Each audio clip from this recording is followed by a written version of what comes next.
Hey everybody, welcome to the Jimmy Dore Show. I'm here with comedian Ron Placone. Hello, Ron. Show him how pretty he is. Show him how he looks, Arno. How about that? This is we're on camera now. Surprise, everybody! I'm a comedian. That's a white guy in glasses. Who saw that coming? Okay. Huh? All right. So I was at the Women's March on Saturday. Were you at any of the marches? I did miss the marches, unfortunately. Look at that, 750,000 people in Los Angeles, baby. So there was a lot of people are saying a lot of things about the marches. Now, I thought it was a good thing. It reassured a lot of people in the country. There was a lot of people who are actually worried, right? Because let's remember, Donald Trump is such a nightmare to people. He's less popular than George Bush was after Katrina. So that's what people are like, It would be like if George Bush got elected after Katrina. Like, remember how much people disliked George Bush after Katrina? We switched the Congress, the Senate, and we gave the presidency to a black guy with a Muslim name.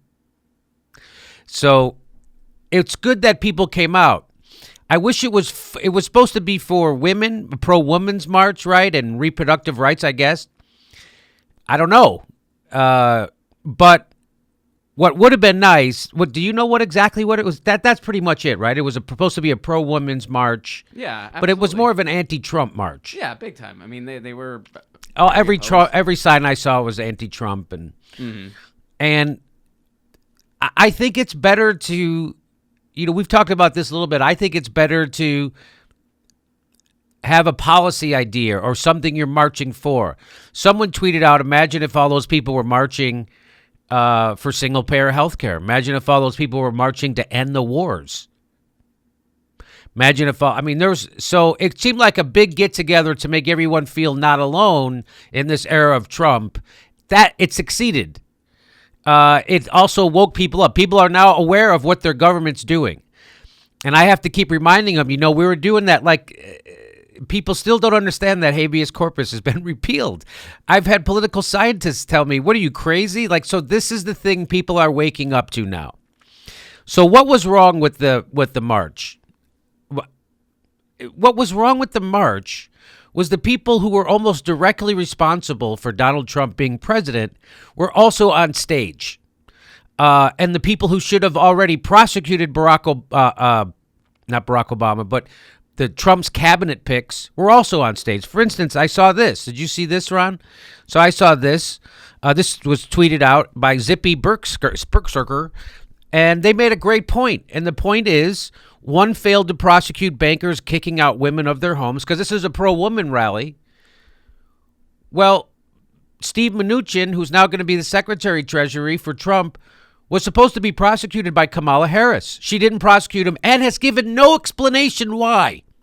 Her own investigators said they found 1,000 instances of criminal malfeasance in the way they were foreclosing on people, and they predicted they'd find 1,000 more. Kamala Harris, no prosecution. Why? Because the Democrats are in bed with banks. That's why. They're corrupted, and that's a problem. And that's a problem with Kamala Harris. Am I done with Kamala Harris? No. But that was a big F-up, and the fact that she won't address it and say why she didn't prosecute him, and now she's going to stand against him, that's a perfect point. A lot of women getting thrown out of their frickin' houses by banks illegally, and you didn't help them. And so now when people like her stand on stage at a pro-women's rally, it gives me mixed feelings. And look who's right next to her. One of the main culprits of why we have Donald Trump. These are the people who said to the press, their minions, their puppets in the press, to elevate Donald Trump. And they did elevate Donald Trump. And they gave him $2 billion in free frickin' time. Meanwhile, Bernie, they didn't even show his speeches on Super Tuesday. But they showed empty podiums of Trump. And here is Debbie Wasserman Schultz, who screwed over the progressive in the race, the person who could have beat Donald Trump, in favor of possibly the only person, not only in the country, but the world, who could lose to Donald Trump. That was their person they backed. And the emails reveal it. So to me, that was a big problem with the march. And here's another big problem with the march. Cory Booker. Ugh. Cory Booker, who just a week earlier voted to make drugs unaffordable for poor people. He could have helped sick poor people, the poorest people in the country. He could have helped them. He didn't. We talked about it in the show. Look at the videos. I think it's pretty well known, and certainly in the progressive community, what happened. Although the corporate Democrats are angry at for people like me for calling him out. Well, Bernie also called him out. So I'll take the heat. We got to get rid of the corporate Democrats. That's why. Because they know, anyway. So that was a big problem. And he's got the Planned Parenthood. He's such a camera pig. He's such a phony. He so doesn't give a shit about poor people. It's unbelievable. And guess what what is Planned Parenthood known for? They're known for giving health care to women who can't afford it. And here's a jagoff who just voted to make sure those people who can't afford their medicine still can't afford their medicine. That was the guy who killed the bill. It wasn't Ted Cruz, wasn't John McCain, wasn't Rand Paul, wasn't Republicans. It was the guys like this. Corporate Democrats. So standing up against Trump is only half the problem. You have to stand up against corporatism and corruption. Our government is bought, which is why we can't have nice things like other countries, like strong unions and a thriving middle class and single-payer health care like Canada has. They got it. We can't get it here. See all the people dying in Canada every day because they have their single-payer health care? So that was a big problem. That was a big problem for me with the march. What about you? No, I think that one thing I used to say is that Donald Trump is the Frankenstein of the GOP. Looking back, that was incomplete. Donald Trump is the Frankenstein of our political process. Who thought we'd live in a country where, a bill for cheaper prescription drugs was blocked by Democrats. Democrats stopped that from getting through. And you can see the list of all of them, and you can see how much money they take from pharmaceuticals, especially Booker. So, that takes balls of steel for him to show up wearing something like that. I think it does. But he knows that most people aren't paying that close of attention, but we are. We are on the left. The Justice Democrats are paying attention, spearheaded by the Jankster. And so there you go. And Katy Perry's in that photo too. So, and that's a much needed resource. I mean, like as soon as Washington Post picked it up, they wrote an article on the Justice Democrats coming out. Yeah, already. It's going to be such a necessary resource, and everybody needs to pay attention to what's going to be on there. Because that's gonna start the rally for 2018. So that's the first new organization I've seen. It's the Justice Democrats, started by Cenk Uygur and some of the Bernie people. Kyle Kalinske wrote the platform from Secular Talk. Who I love. Kyle Kalinske does a great show. There's going to be more of those organizations. We'll see what happens, but. That's that's part of the, I get mixed emotions. I see Debbie Wasserman Schultz. I see Kamala Harris, and I think they're phonies. If Kamala Harris was the real deal, you had power. You were supposed to prosecute Steve Mnuchin. You were supposed to protect homeowners, and you didn't. You didn't.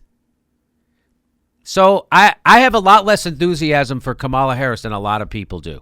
I get that. And people say I'm divisive. Isn't it divisive when you don't prosecute criminal bankers and you let them kick people out of their frickin' houses? That's not divisive?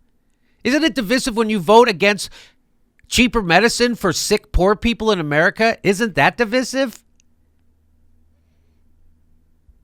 I think that's divisive. Isn't it divisive when you vote to privatize, when you work almost your entire career to privatize public education? That's not divisive. But somehow, so again, the corporate Democrats are revealing that they're a bunch of adult children of alcoholics because they don't get angry at the person for doing horrible shit. They get angry at the person who tells you that person did horrible shit. The person who points out the person doing something horrible.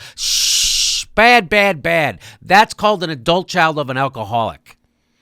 Not just that, but, we're not saying that every single, we have a very flawed, tragic two-party system, and within that two parties, there's wiggle room, right? Not every single Democrat needs to be as progressive as I would like them to be, for instance. But this isn't about being less progressive or whatever. This is about catering to special interests and going against your party's platform completely and screwing policy that poor people need in the process. It's not. This isn't what. So the point you're making is we're not nitpicking.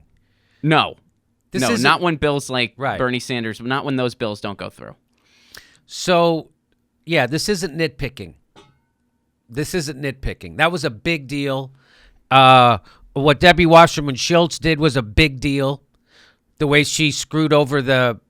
Again, I'm not the first one to make this point, but the people who donate to Debbie Wasserman Schultz, and I'm going to guess Debbie Wasserman Schultz herself, are more comfortable financially with a Trump presidency than a Bernie Sanders presidency. Lots of those. Why do you? So that's a problem. I know lots of rich people now. I do. I didn't used to. And they're all okay with, yeah, you know, the thing about Trump is it's a mixed bag. We're going to have, you know, blah, blah, blah. Exactly. Wall Street does not want Bernie Sanders. The corporate Democrats do not want Bernie Sanders. And we've talked about this on the show. The DNC's first order of business was to defeat the agenda of the worker. And how did they accomplish that? Because they had to defeat Bernie Sanders, and they did it. And they did it. So those are my problems with the march. And the Justice Democrats are here, and we're going to be holding people's feet to the fire. And I look forward to more marches. I look forward to more marches for specific things that we need.